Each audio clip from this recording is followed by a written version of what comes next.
মাছের মাথাটা এরকম বড়, তাহলে নিশ্চয়ই মাছটা খুব বড়।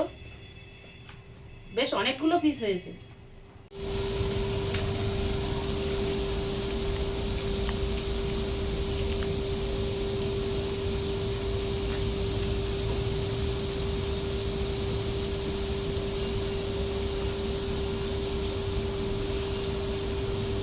নমস্কার বন্ধুরা, সুপ্রিয়া কিচেনে আমার আপনাদের সবাইকে স্বাগত জানাই।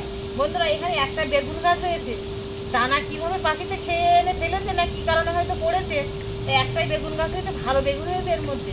আর পাশে দেখুন, এগুলো সব কৃষ্ণগাঁদা বলে আমাদের বাড়ির দিকে হয়। এই ফুলের চারা এমনি এমনি হয়েছে, কিভাবে হয়েছে জানি না, সব বেশ ভালোই ফুল হয়েছে। আর বেগুন গাছটা তো দেখুন এরকম কালো কালো বেগুন হয়েছে, বড় বড়। আর সামনে দেখুন এক আখ গাছ ঝাড় হয়েছে, এখনো বড় হয়নি, খাওয়ার মতো এখনো হয়নি, আর একটু বড় হলেই খাওয়া যাবে। তো আখ যেদিন কাটবো সেদিন আপনাদের সাথে ওরকম ভিডিও করবো আখ কাটার আর খাওয়ার।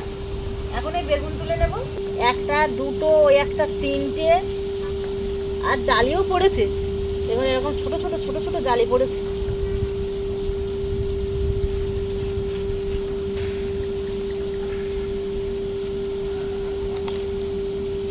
দেখুন গাছের তাজা বেগুন, ব্যাঙ্গালোরে এই যে গাছের তাজা বেগুন তুলে আজকে রান্না হবে মাছ দিয়ে।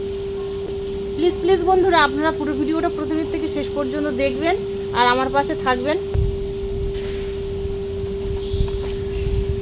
তিনটেও কালো কালো বেগুন তুলে নিয়েছি দেখুন। আপনাদের দাদা বাজারে গেল, বাজার থেকে দেখুন ঠিক এরকম একটা বড় সাইজের রুই মাছ, একটা মাছ বেশ এরকম অনেকটা বড় মাছ কেটে এরকম পিস পিস করে এনেছে। আজকে রুই মাছ দিয়ে বেগুন দিয়ে ঝোল বানাবো। মাছের মাথাটা এরকম বড়, তাহলে নিশ্চয়ই মাছটা খুব বড়। বেশ অনেকগুলো পিস হয়েছে। মাছগুলো এবার ধুয়ে পরিষ্কার করে নিয়ে আসবো। মাছগুলো ধুয়ে এনেছি, তবে সব মাছ রান্না করবো না, অল্প মাছ রান্না করব। এর মধ্যে লবণ হলুদ মাখিয়ে নেব, লবণ হলুদ গুঁড়ো,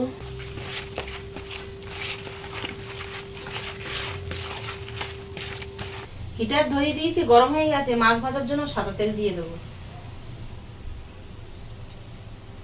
গরম তেলে মাছ দিয়ে দেবো। মাছ ভাজতে ভাজতে বেগুন আলুগুলো কেটে নেবো। সুন্দর জালি বেগুন দেখুন গাছের।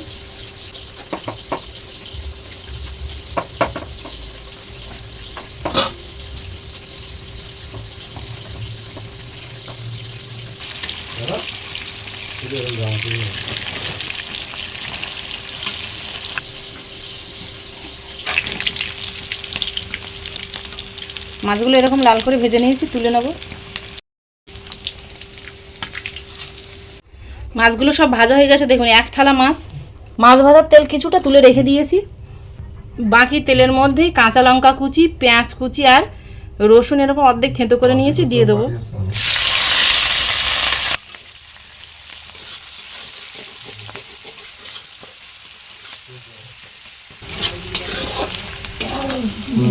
পেঁয়াজ রসুনটা খুব ভালো করে এরকম লাল করে কষিয়ে নিয়েছি। কেটে রাখা আলু বেগুন দিয়ে দেবো।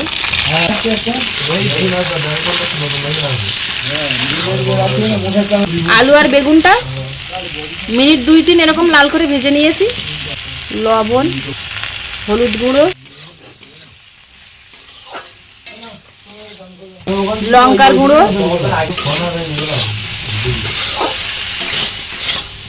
খুব ভালো করে কষিয়ে নিয়েছি দেখুন। বেগুন কিন্তু সেদ্ধ হয়ে গেছে,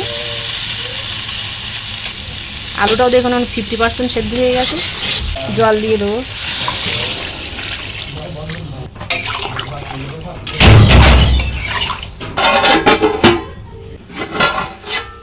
আলু বেগুনগুলো সেদ্ধ হয়ে গেলে ভেজে রাখা মাছগুলো দিয়ে 2-3 মিনিট ফুটিয়ে নেব।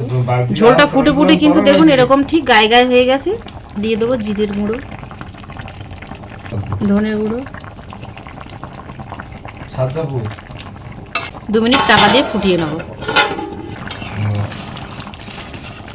বেগুন আলু দিয়ে মাছের ঝোলটা হয়ে গেছে।